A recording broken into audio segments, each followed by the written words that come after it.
Hello, my name is Allyson Petrie, and I'm very grateful to get to share my story with you all today. I'm currently the Executive Director of Nazareth Farm in Center Point, West Virginia.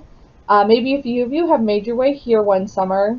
For those of you who don't know, Nazareth Farm is a Catholic retreat center inspired by the gospel through the cornerstones of prayer, community, service, and simplicity.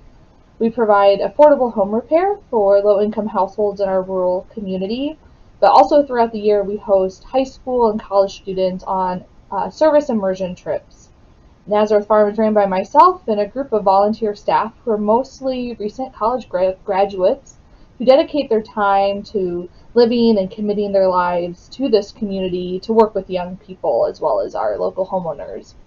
And while I've been in West Virginia for most of the last 12 years, I am originally from the Indianapolis, Indiana area, so I'm very familiar with the Midwest and still have a lot of family there. And as I was reflecting today and kind of went back and wrote some of my story down, one thing that stood out to me is, looking back, there's no way to know where you're going to end up. Even if you're trying so hard to listen to God's voice in your life.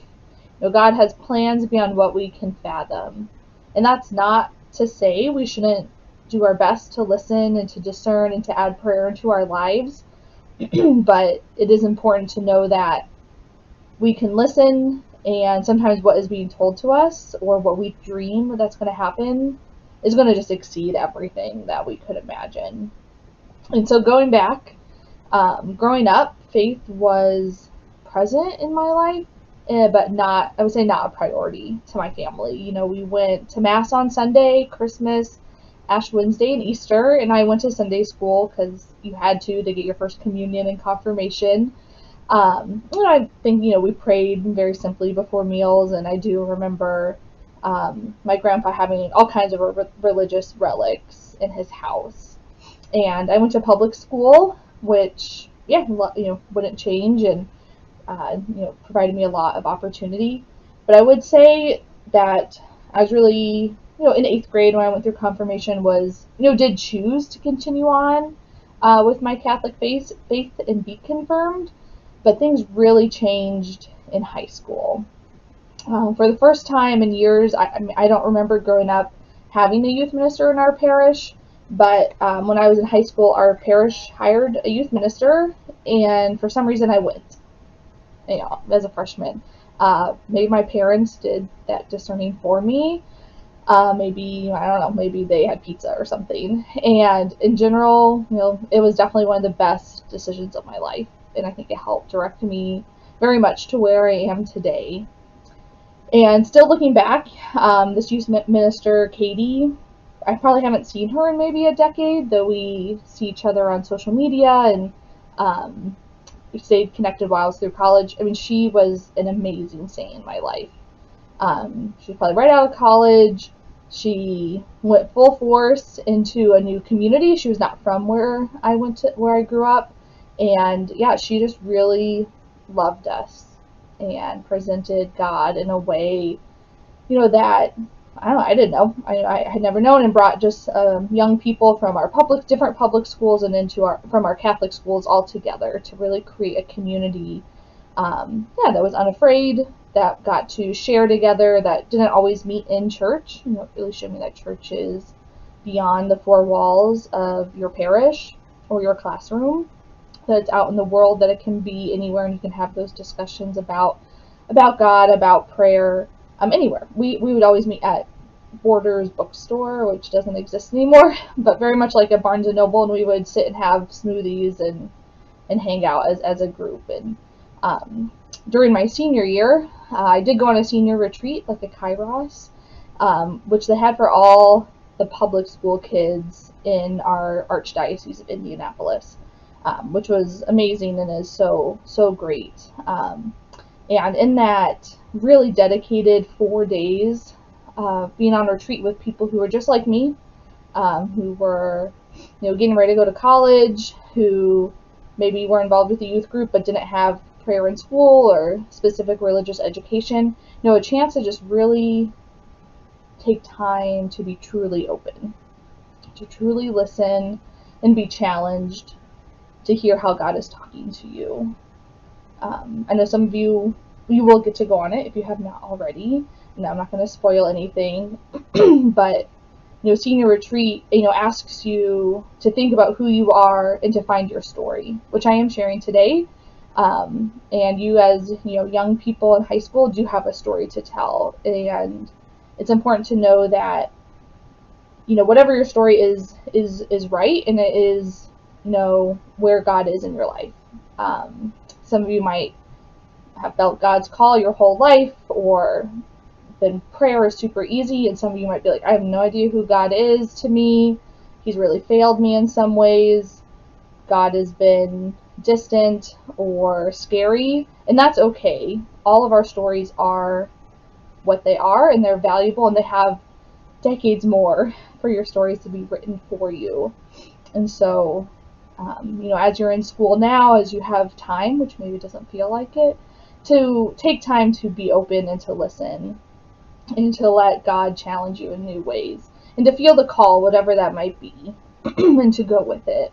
And during that time, as senior retreat, and thinking about how I wanted to move forward with the last few months of high school, really helped me pick out the right college for me. I think including faith in my college decision, I think was one of the best things I did in my search for how I was going to spend my first 4 years by myself independently. And, in college, I made my real friends. People I still see today, people that we've grown up together, we have children, we get together every year, we're able to pick up right where we left off. And because I allowed what a faith community could look like dictate which college I chose, I was able to make friends where we could learn from each other, and we were all choosing to grow in Christ together. Growing up, I did not have any social justice classes, had never heard of Catholic social teaching, and I can vividly remember in college having friends talk to me about pacifism, or how Jesus is calling them to really love the people next to them as much as we love ourselves. And this is something that I still reflect on today and share with others.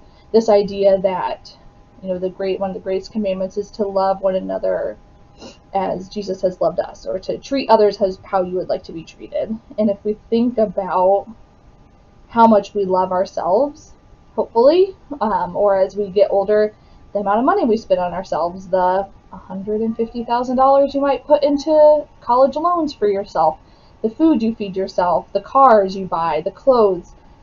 Can you say that you put that much love and care into your friends or into the people around you?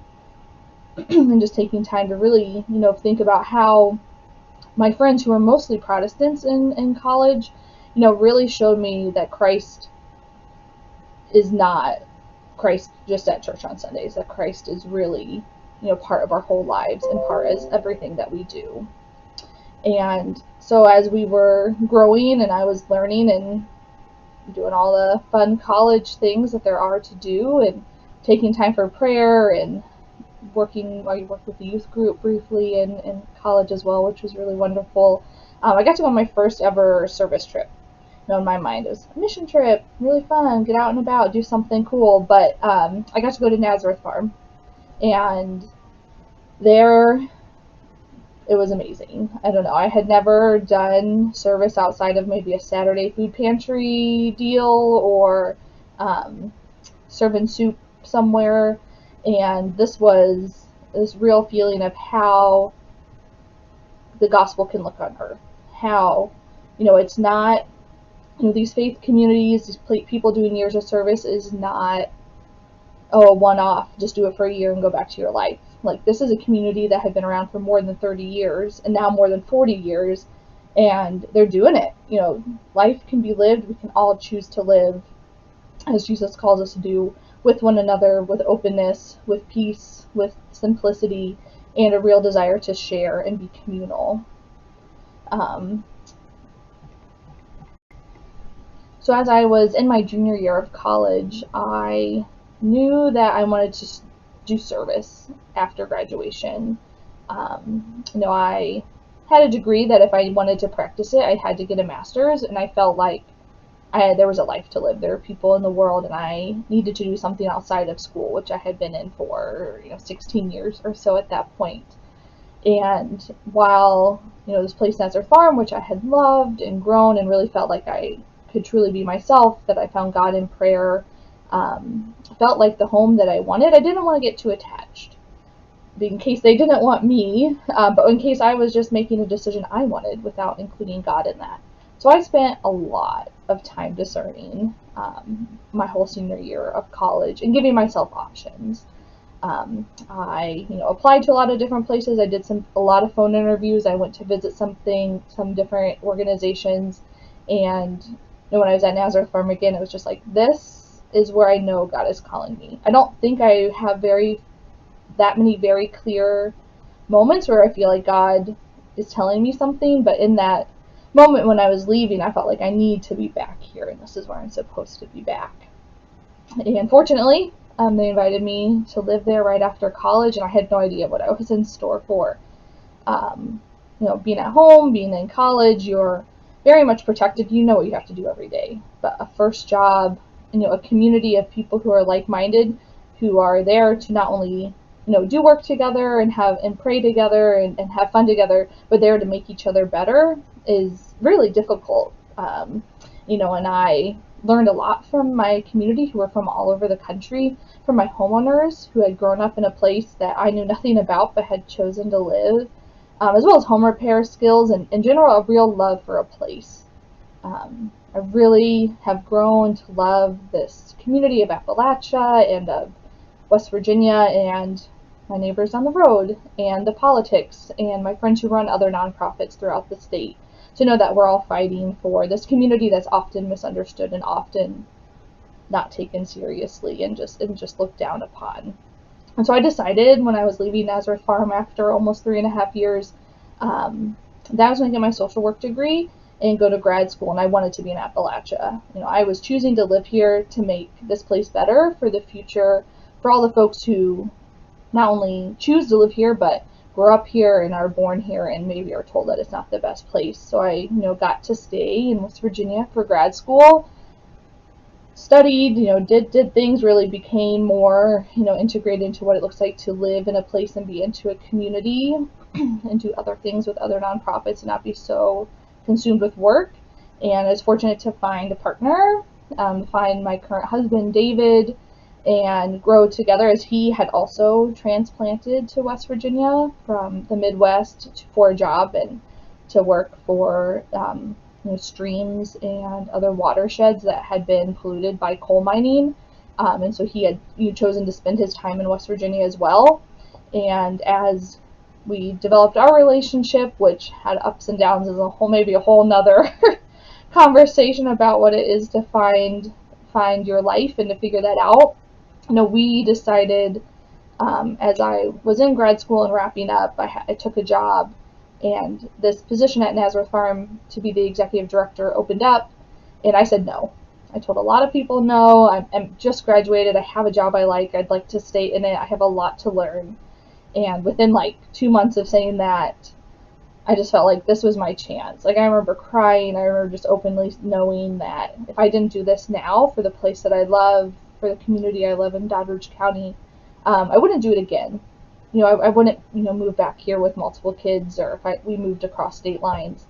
And so it was a hard conversation with David. As someone, we were not engaged, but to know that's where we were hoping to go, to say, I'm going to move 2 hours away. You can't move with me yet. How do we do this? And it was a really hard few years to commuting, of going back and forth, of splitting our time and our abilities, but to know that we are going to choose to build a life here at this community together, growing and learning and sharing our life with others in our community and all the other high school and college students who would come. And it's amazing. It's been really amazing to have those challenges and to have people to share that with. And in the last year, we changed even more and became a mother, which if you had asked me when I was 16, I'd be like, maybe, kids are cool. I mean, I like babysitting, but I never could imagine what it would be like. It's not for everyone, and I was scared to not be able to do my job the same way, to not have the same physical abilities, the same free time. That sacrifice shows me so much. And I just think that bringing in the Blessed Mother, bringing in other mothers in the world who I can admire and lift up, and to know that, yeah, it takes time away from yourself, but there's a reason that we're blessed and able to do this, and there's a call for this family growth in Catholic social teaching, to be part of family, community, and participation, to be so present to those who are related to you as well as those who are in the world around you. As I look back and I think about how my faith has been formed and what practices and people have been a part of it, I think what it boils down to is learning to listen. To listen to how God is speaking to you, to what God might be telling you, to learn how to listen to yourself. It's so easy to get caught up, to lose yourself in how you're being compared to others, to what others' needs are, to put them above your own, and to not be able to hear yourself and to hear what your heart needs to be its best version. And to listen to the world breathing around you. We are not meant to be isolated individuals. We are called to be in our school community, in our family. Think about the larger world and environment. If we listen to what Pope Francis has taught us over the years, and just what we are continually called to, is that we as humans are given so much responsibility to love this earth, to love others who are less, or who are more vulnerable to us, who have less opportunity, and to be there with them. We are called to pay attention to each other and to really know that our discernment is tied to someone else's discernment, and what we need does affect someone else. And it's okay to make that decision sometimes that seems selfish, so that you can be the best version of yourself, to be with others. But we have to know when to stop and to really be open to how God calls us to sacrifice at times, so that we can all be one, better human body all together. And I'll be praying for you all as you learn that and go through this with school and beyond, because yeah, our lives are amazing things, and you all are going to do great things, even if there's really hard, dark times. We've all gone through it. I've gone through times where faith does not seem like the answer, and I don't know where to go. But if we, look for the truth in what we believe, that's what keeps us striving.